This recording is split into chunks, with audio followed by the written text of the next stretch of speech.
Oh man, so it really does say the giants, the mysterious Nephilim, returned in the Bible. How did the Nephilim survive the flood? And this is a question I love diving into and getting other people's perspectives, because that's what I'm all about.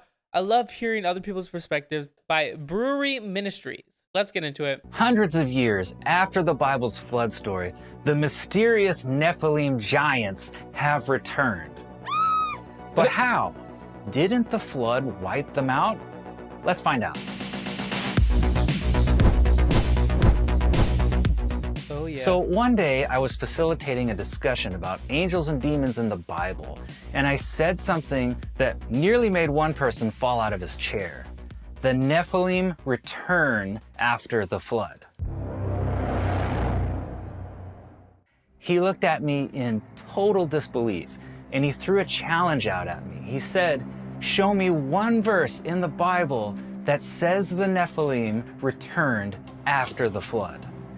There's a lot of strange stuff about the Nephilim in other ancient writings, like the book of Enoch and in the Apocrypha, but is there anything in the Bible itself? Everybody in the room was looking at me to see if I'd be able to come up with a verse. In all honesty, I don't know why, but even with people who have read the Bible, have read from Genesis to Revelation front and back, and maybe even read the verses that talk about the Nephilim after the flood, people go crazy. They're like, what are you talking about? I didn't see that. What do you mean? There's so many instances in the Bible where they talk about the Nephilim after the flood. So what does that mean? I don't know, but that's not what the question is. They bring up Nephilim all the time. They talk about giants all the time. They talk about the Anakim and the Rephaim, all of these descendants of the Nephilim. Crazy stuff. That showed the Nephilim alive after the flood. And it does exist. In fact, I'll do you one better. I'll give you two verses. Genesis 6:4, the intro to the flood story, says the Nephilim were on the earth before and after afterward. the flood. But wait, there is more. At least 500 years later, they're going to turn up again. After the flood, the Israelites would be enslaved by the Egyptians for 400 years. When they finally escaped, they returned to the land they used to live in, a place called Canaan, the Promised Land. But somebody else was there now. Somebody terrifying. Numbers 13:33 says this, "And there we saw the Nephilim, the sons of Enoch, who come from the Nephilim. And we seemed to ourselves like grasshoppers, and so we seemed to them." Oh man, so it really does say the giants, the mysterious Nephilim, returned in the Bible. And that's not the only place. Joshua, when they went to Jericho to spy out Jericho, they said they were the descendants of the Nephilim. They were scared. Are they being hyperbolic and just being like, well, there's Nephilim there, we can't go, but really they're just scared? I don't think so. They talk about Og of Bashan, which is the king there who had a 13-foot bed. Did he just like a massive bed, or was he that tall? But how? This introduces a potential problem because it's traditionally taught, if this is taught at all, that the Nephilim died when God sent the flood. So is there a Bible contradiction here? Did God send the flood for nothing? Let's see if we can figure this out.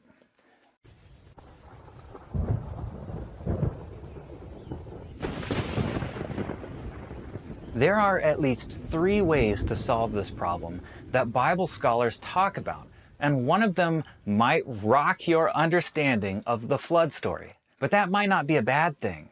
I wonder if you'll resonate with any of these theories, and we'll save the most interesting theory for last. And trust me, it's going to be eye-opening. The first one is unusual, to say the least. It comes from a book that didn't make the Bible. It's from the Genesis Apocryphon, and it claims, well, let me just tell you what it says. Noah's father says, "Then I considered whether the pregnancy was due to the Watchers and Holy Ones or to the Nephilim, and I grew perturbed about this child." What does that mean? This would make the ultimate daytime drama. You might want to sit down for this one. Noah's father was accusing his wife of having an affair with an angel. He thought Noah might be part angel. In other words, half. Okay, I definitely do not ascribe to this one because, like, that's the whole point of God choosing Noah because he was thought to be pure and righteous. His bloodline was not cursed. It wasn't. A lot of people, when they read this chapter in Genesis, they're not talking about Noah being like this amazing, good, God-fearing person. Well, maybe. Like, I think it's both, but also it's talks about him being pure in all of his ways, as in he had no Nephilim genes or he wasn't part of that. So I don't think that is necessarily the case. If you want to go down this route of saying that he survived through the bloodline, Noah's sons had wives. Where were they from? Were they part Nephilim? I don't know. This is also crazy, guys. Nephilim. This is a very interesting theory, although it was written a long time after the flood took place, in the 3rd century BC. Most scholars consider this interesting, but almost like a fan fiction take on the original flood story. Yep. But what we learn here is this. Even ancient people knew that the Nephilim returned after the flood, and they, just like us, tried to figure out how that might have happened. The second theory discovered a possible loophole in the language of the flood story. Genesis chapter 7 verse 19 says the waters covered all the high points of the land. Well, it seems pretty cut and dry, but scholar Michael Heiser wrote that elsewhere in the Bible, the word all doesn't really mean all. And the word world might not really mean the entire planet. I'll show you what he means. There's an example of this in Genesis chapter 41 verse 57. There we read, all the earth came to Egypt to Joseph to buy grain. He notes that every single human being on the entire planet didn't go to Egypt to buy grain, but that's what the verse appears to say if we take it literally. Great point. Great point. And shout out to Dr. Michael Heiser. He has been such a blessing to me, and I've learned so much from watching his videos. But yeah, wow. That's another idea. Did God destroy the entire world or just the known world? Because there's other examples of this saying all, but you'd say like, well, guys, let's be serious. No one came from the Americas to Egypt. The Bible may just want you to know that a lot of people were affected, but it's possible it didn't literally mean every single person on the entire planet. So the context of all the earth could refer to all the people that the Bible had mentioned so far, and in this context, the word world would basically mean the world of the people the Bible's been talking about, the world of mankind, where mankind is the tribes listed in the Old Testament. There may have been people elsewhere. It's not real clear, but some Bible scholars do in fact think the door is cracked open just a little bit for an interpretation that the flood didn't cover the entire planet, just the world of the people mentioned in the story of the Bible. Yeah. Maybe. Or God completely flooded the entire world. You know? Others push back against this theory, asking, well, did God fail then? Because the flood was supposed to take out all of the Nephilim, and if this is true, then it didn't destroy them all. That is a good point, but here's a question to ask. Was the goal of the flood to destroy every single Nephilim, or just destroy their rebellion, like take out most of them so the remaining ones were no longer a threat? If God's goal was just to protect the human race from the threat of the Nephilim and from the corruption that they caused, well, then the flood did succeed. The flood still accomplished its purpose because it dealt the rebellion of the Nephilim a lethal blow. A sub-theory mentioned by my buddy Heath is that, as far as Noah and his family knew, the whole earth did flood. If you put yourself in Noah's perspective, standing in his shoes on the ark, there was probably water as far as he could see. So from his perspective, everything, everywhere, was covered in water. But maybe somewhere else far away it wasn't. The people on the ark wouldn't know any different. To say that God didn't do his job right is, I don't ascribe to, but not unless he was trying to just completely get rid of a few people. I don't know. And now, the final theory, and it comes from a Bible passage you're not going to expect, one that many people struggle to explain. It's about head coverings. Have you ever wondered why women had to cover their heads during the biblical period? Paul hints at it in 1 Corinthians 11, verse 10. He says, "That is why a wife ought to wear a symbol of authority on her head." Now, catch this, because of the angels. What? Yeah. Because of the angels? What is going on here? This hints at another theory on how the Nephilim returned, and I wonder if you caught it. If not, we find another clue as to what Paul might have meant in one of the Dead Sea Scrolls. It's called the Damascus document. Chapter 2, verses 16 through 19 say, "For many have gone astray by such thoughts. Even strong and mighty men of old faltered through them, and still do. When they went about in their willful heart, the watchers of heaven fell," that's the angels, "and were ensnared by it. For they did not observe the commandments of God. Their sons," so the children of the angels, "who were as tall as cedars, and whose bodies were as big as mountains, fell by it." Who does that sound like? It's the Nephilim. This is another verse about angels, called the Watchers here, lusting over women and having children with them. Yeah, it's kind of weird, but what? How's that even physically possible, though, if they were tall as cedars, guys? Not unless it wasn't sexual intercourse. I know this gets weird. That's why it's all speculation to me. I don't ascribe to any of these necessarily because I don't hold any doctrine on this. This is not how I live my life every day. I live my life just seeking after Jesus, to have a relationship with him and to please and honor him. But this is like third or fourth issues for me. That doesn't mean that I don't find this super interesting, and this is one of my favorite interesting topics, you know? It's all different. What's the connection to head coverings? Yeah. We need some more clues. There's actually one in 1 Corinthians 11:15. There, Paul says, "If a woman has long hair, it is her glory, for long hair is given to her as a covering." I wonder if you can see the problem with the way this verse has been translated. Paul had just said a few verses prior that women have to cover their hair, right? But Yes. here it says their hair is her covering.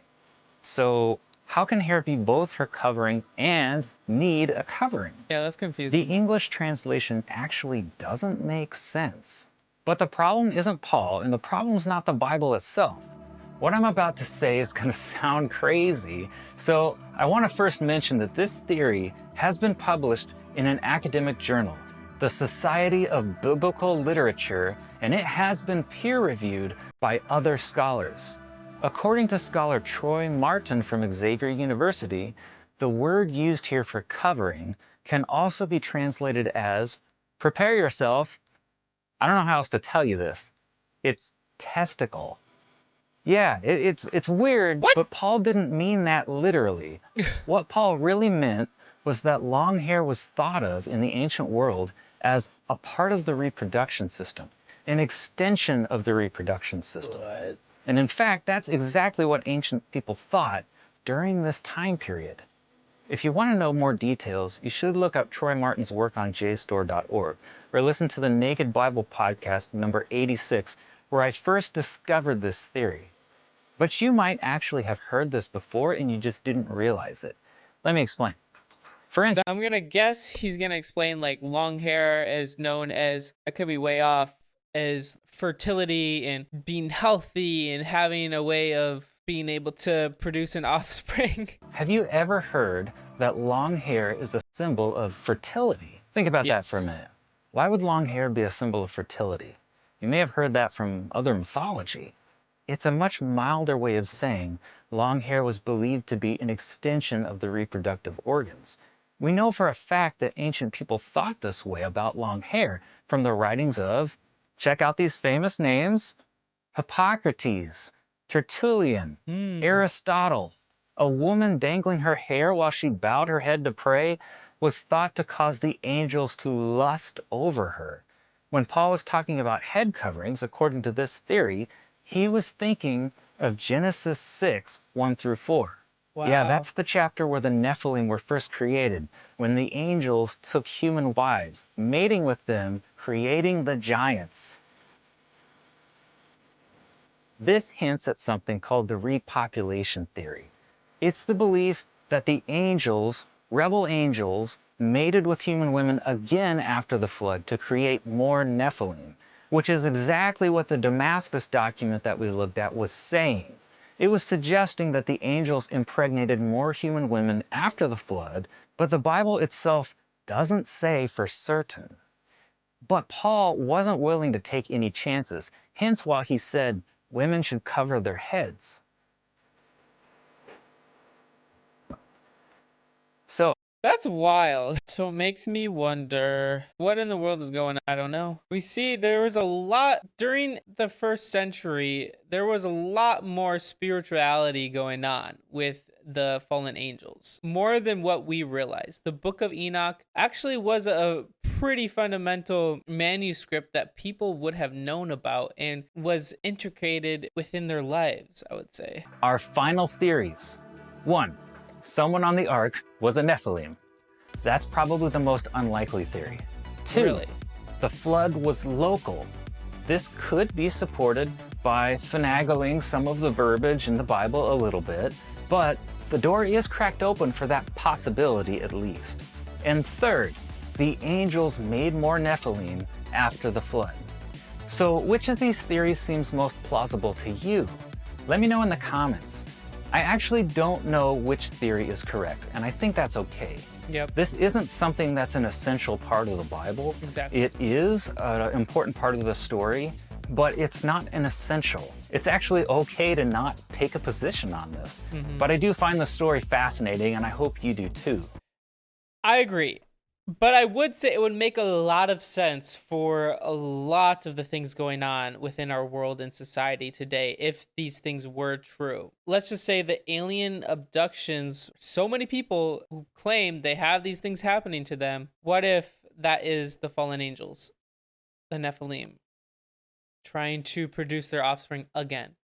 I know it's wild, it's crazy, but why are there so many people claiming that they have these experiences?